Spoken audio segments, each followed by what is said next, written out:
the Zastava, however you pronounce it, the Zastava Z-PAP AK-47 in maple is getting redone. Now we're going to skip the sanding part because the sanding is utterly boring, so we'll move on to how I did the grips. The grips were simply done with hand engravers. I believe in doing the handwork. Roto tools and stuff like that are nice, but you never want Bubba to get out the Dremel.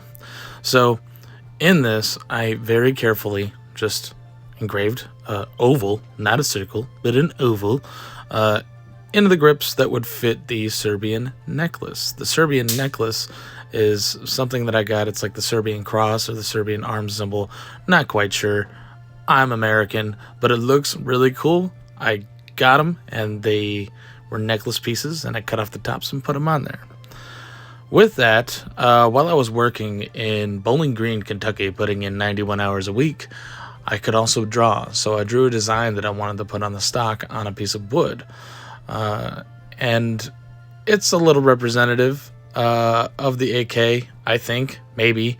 I'm not a scholar, I'm not a historian, but, grew up around them. Grew up understanding what the culture was, understanding what Call of Duty was, understanding what the AK represented around the world. A lot of bad and a lot of good. A symbol of freedom and a symbol of oppression.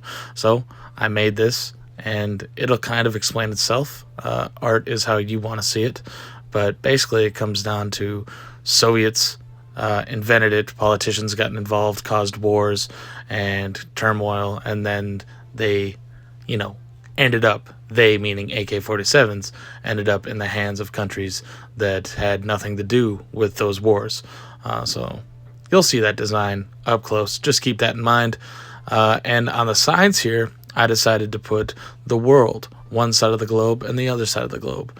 You'll see that in the finished product. It's kind of a symbol of how the AK has not taken over the world, but it is a symbol of the world's rifle. If the M4, M16 AR platform is America's rifle, the AK is definitely the world's rifle. You can go anywhere. You can go Asia, Africa, South America, and the United States, and you will find AK-47s being used for nefarious or recreational or whatever purpose. It is the world's rifle. So here we have the dies, the leather dies, which I've never worked with before, but I saw a lot of guitars that were done in maple, which is what the stock is. It's tiger maple. And I wanted to use the dies because they seem to penetrate better than a normal stain. They really bring out the small little bit of tiger striping that's on the bottom of the stock and the handle and whatnot. So I wanted to make it beautiful. I wanted to make it pop, and you needed some dark to contrast with the yellow. Here's just normal Tru-oil, and the Tru-oil kind of spread that stuff around. So you'll see how this comes out. I skip a lot of stuff in the actual time lapse. And the actual time lapse is just me doing whatever I'm doing with the gun. But here you'll see like 3 coats. It's really 8, maybe 9 coats. Brushing in between with steel wool. Very simple, normal, tactical, right? Not quite. It's a tactical pretty rifle. It's the AK. I always wanted an AK. When I was a kid, I had an AK as my first airsoft gun, and I really wanted an upgrade or the feel, just a real one.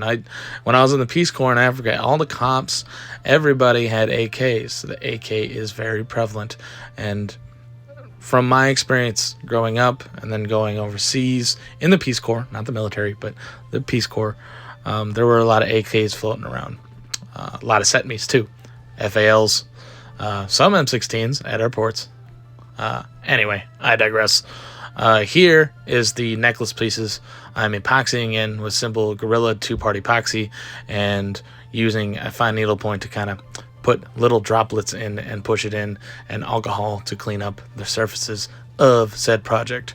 Here we go. Here is the final thing. You got the gold Siberian cross military symbol, whatever it is. I should probably know that. And then you have the world, my dog over in the corner, Elsie, she's 16 and counting. Yeah, so here we'll get to what I was talking about earlier. You have the Soviet symbol. The Soviets invented the AK, and then you have the politicians riling up the people. to go fight wars. And the wars cause destruction and turmoil, and then the AK eventually goes down to parts like Africa, where they had nothing to do with it, really. So, now we're going to get to the beauty of it. The essential world. So I have Africa and Asia and parts of South America on that side. On the other side, it's the other side of the world, because the earth is round. It is not flat, even if it's flat on the side of my AK. Anyway, going back and forth, you can see the beautiful tiger maple. I adore it. In fact, the grip probably has the best tiger mapling of all of them, but it really accents even the lines on the AK Mac. Like, going with maple was a great idea for Zastava to do on this gun. The Z-PAP is an absolute machine. Now I'm saying that because I haven't shot it yet. I just immediately went into giving it a mani-pedi. Giving it a look over. My dog's growling in the background. Much apologies. Anyway, the 2-part epoxy, all that. You can see how it originally looked and how it looks now. The stains really brought that out. It brought what I wanted.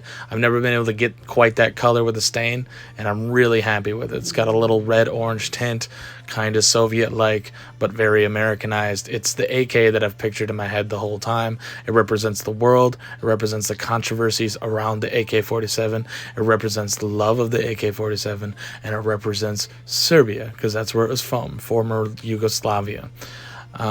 It's an absolute beautiful rifle. It's a beautiful piece.